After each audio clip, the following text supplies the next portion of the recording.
Paano ba magtatagumpay sa pagmamanok?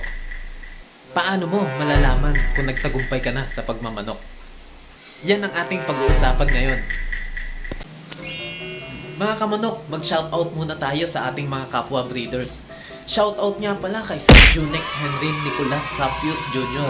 Solid supporter natin yan. Baka may mga kalapit bayan na gusto mag-alaga ng sirama, PM nyo po siya. Magaganda din po ang kanyang mga alaga.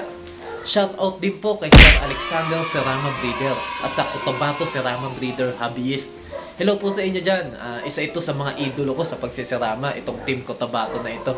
Sa mga gusto mag-avail o mag-alaga ng mga sirama sa mga bandang Cotabato, PM nyo po sila Sir Alexander. Magaganda at kalidad din po ang kanilang mga sirama. Shoutout din po kay Sir Brother, The Black Commandos. Napakabuting tao nito. Sa mga gusto ng quality na bloodline ng sirama, kontakin niyo po si Brother The Black Commandos. Yung mga taga Nueva Ecija at mga kalapit bayan na gusto mag-alaga ng sirama, i-PM niyo po siya. 1,000,000 zillion jillion dillion cotillion times later. Another day mga kamanok. Anong bang ang sikreto sa matagumpay na pag-aalaga ng manok ay hindi lang sa tamang patuka o pakain, kundi pati sa dedikasyon at tamang kaalaman. Sa pag-aalaga ng manok, hindi sapat ang basta nagpapakain lang o nagpapatuka lang. Kailangan haluan mo ng tiyaga, malasakit at tamang sistema. Ang malusog na manok ay produkto ng maayos na nutrisyon, tamang pag-aalaga, malinis na kapaligiran at maingat na nagmamasid sa kalusugan nila araw-araw. Ang bawat breeder ay may kanya-kanyang diskarte, pero ang pinaka-epektibo ay ang pagsunod sa tamang batayan ng pangangalaga sa kanila. Ang tamang pagkain at malinis na kapaligiran ay pundasyon ng malakas na resistensya ng ating mga alagang manok.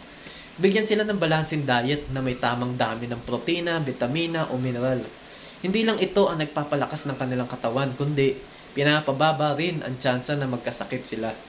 Tandaan, ang mahinang resistensya ay maaaring magdulot ng matinding problema sa iyong mga alaga.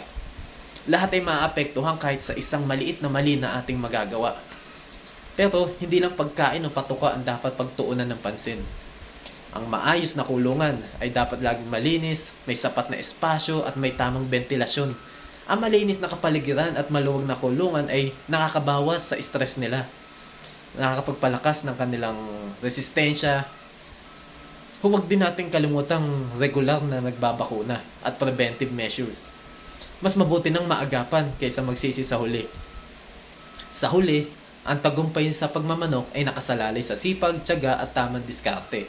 Huwag mong iisipin na ikaw lang ang nakakaalam ng lahat.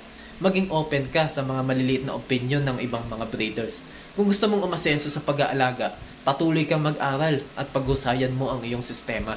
Ang bawat hakbang patungo sa tamang pangangalaga ay isang hakbang patungo sa tagumpay mo bilang maging isang magaling na breeder ng manok. Tandaan mo yan.